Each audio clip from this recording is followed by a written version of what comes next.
Hi, I'm Greg Hunter. This is the weekly news wrap-up for Friday, April 5th, 2013. I just have three stories today, but they're three big ones. Three stories I want to concentrate on. Number one, North Korea. Number two, the Middle East. That's Syria and Iran. And number three, the ongoing banking crisis that is not over yet, that you need to know about. Let's start with North Korea. North Korea has been saber-rattling in recent weeks and days. I mean, they've said things like that we're at war. They said things like we want to nuke Japan and the United States and our bases and the mainland of the United States. And they said that the ceasefire between the North and South Korea is over and that they're in a state of war. They've said all kinds of incendiary things, and the U.S. is taking this serious. You don't dispatch B-2 stealth bombers to fly training missions if you don't think there's a serious threat. These are bombers that are capable of carrying nuclear weapons. That's what they're for. They're to carry cruise missiles, nuclear-armed cruise missiles. And they're flying them over the Korean peninsula in South Korea. Also, we have rallied lots of assets to the area.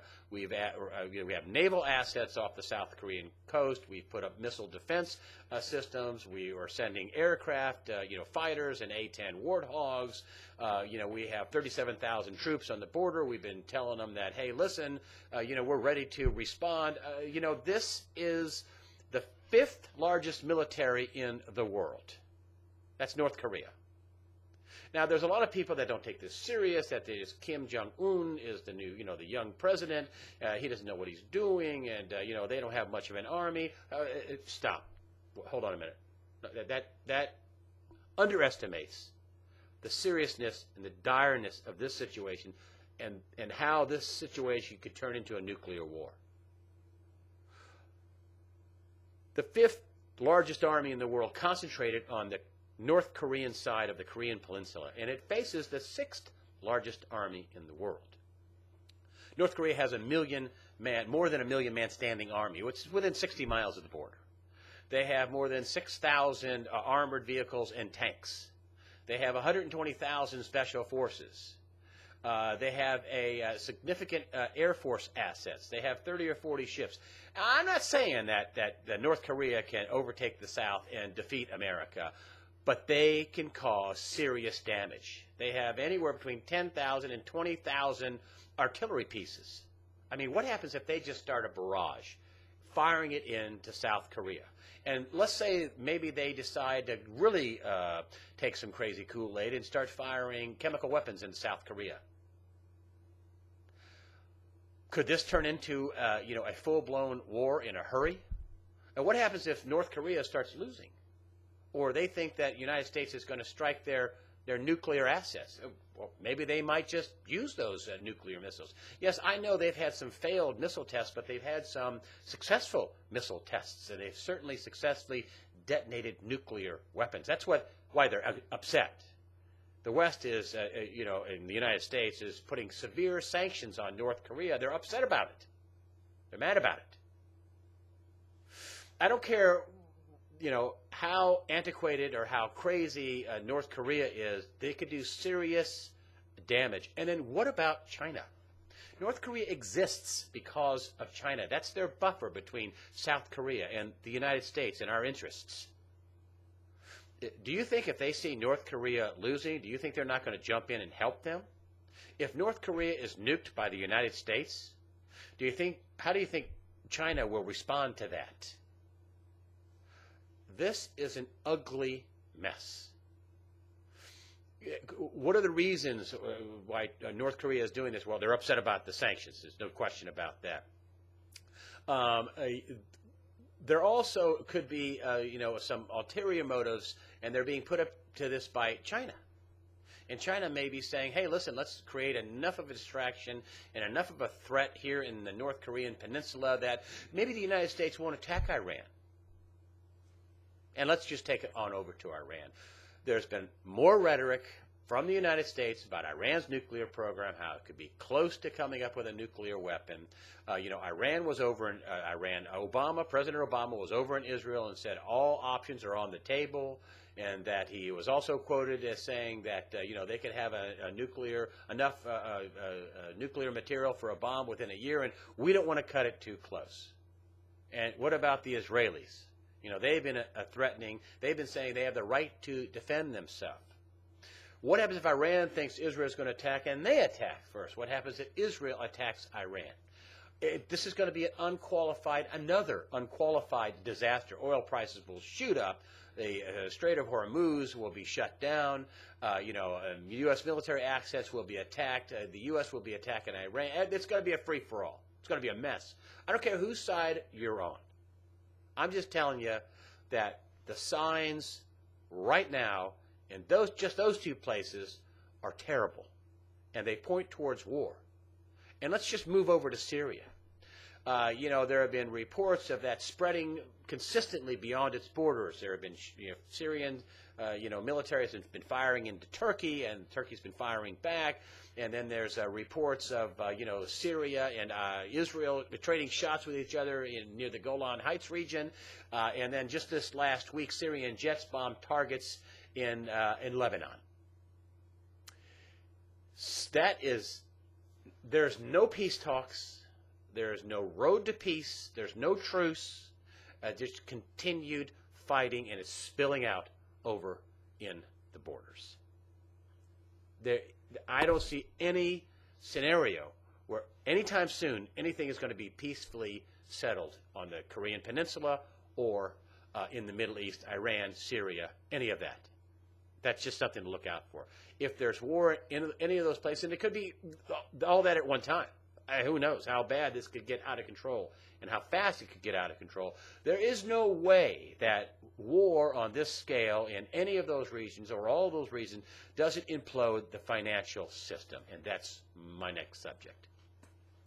A lot of people are kind of done with the whole Cyprus thing and how that, that's just a, small country. It's only 0.2% of, GDP, of the Eurozone GDP. And listen, this is far from over. The banking system in the Western world, at any rate, is sick. Otherwise, this would have been over. This would have been over with QE1 or QE2 or all the dollar swaps between the Fed and the European Union, the ECB. It's not fixed. Not fixed. How many times have you heard it's been fixed and it's not fixed? Because it's not fixed. And this, now they have laid out, they've used, a lot of people have said they've used Cyprus as a test case. That's why they picked a small country, and they've, that any uninsured depositors would be basically wiped out, 60 or 80% of their capital gone. And anybody who wanted to take the rest of their uninsured deposits, their insured deposits back out of the bank, no, you can't do that. And look at the Cyprian, depositors who their accounts were protected. They had 100,000 euro insurance protection. Can they go there and take their money out? No. Well, 300 euros a day, as it stands right now. So let's fast forward this to some of the other countries in Europe, Spain and Italy and, Ireland and the bank runs that have been already quietly going on there with the rich over in Europe, electronically. And say they protect depositors there. And then you like to take your 10 or 15 or 20,000 euros. No, 300 euros a day. And let's come on over, fast forward over here to the United States. $10.8 trillion in deposits, $33 billion in insurance. There's a lot of money, I would say trillions, that are uninsured. What happens if they have another collapse? There's documents floating around out there that says, we're going to hit up bond holders and shareholders and also uninsured deposits. We're going to use that to recapitalize the bank. That's what the documents that have been floating around on the web that appear to be authentic. And listen, a lot of people say this is the plan, that your bank deposits are not safe. I mean, people like Jim Rogers, famed investor Jim Rogers. I had Peter Schiff on saying the same thing. He handles $3 billion in assets with his company. Egon von Gryer says they're going to take assets to keep this thing going. People like James Turk, I had him on recently, and he says, hey, you know, maybe the next trigger point isn't going to be in Europe or the U.S. or anything to do with Cyprus. It could be a big bond default by a South American country like Argentina.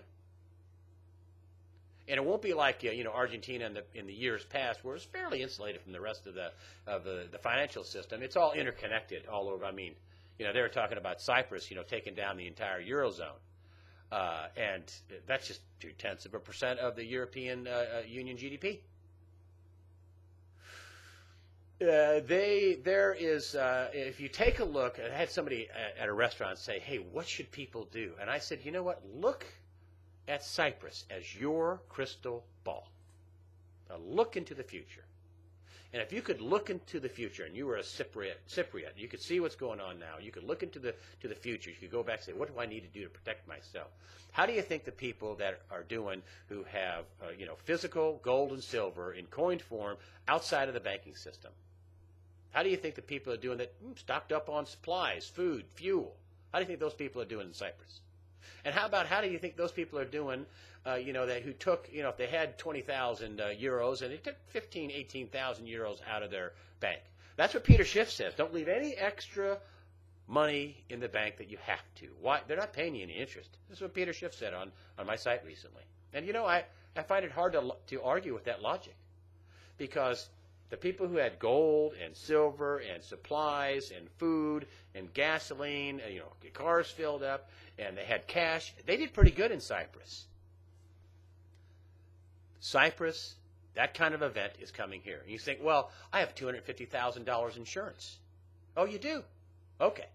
Well, what happens to the people who are beyond the limit and they have their money taken to recapitalize the bank? Because, your money's not there. It's a fractional reserve system. And there's only a fraction of, they take your money and then they loan it out. And so your money's really not there. And what happens if everybody tries to go to the bank who had half their money taken from them? Well, capital controls. Remember Cyprus? We have your money safe, but you can't have it. You can't have it. So let's say you have 10 or 15 or 20 or $30,000 in a bank account, and you say, well, I'd like to have, most of my money right here in my, what? I can't have it. Well, you said you protected my money. It's FDIC insured.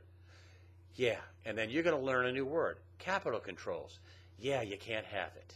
You can have $300 today, $300 tomorrow, but you can't have your money. And what happens if they do something like they did, in other countries, where they said, hey, we're going to take your deposits and we have it safe for you, but we're going to put it into treasury bills. And 2, 3, 5 years, 10 years, you could have it in 2 or 3 or 5 years. But because we can't have the banking system implode. We can't give you your money. We have it safe, but you can't have it. And I ask you, is it really your money? I don't look, and I tell people to buy gold and silver as a form of insurance. I don't sell it on this site.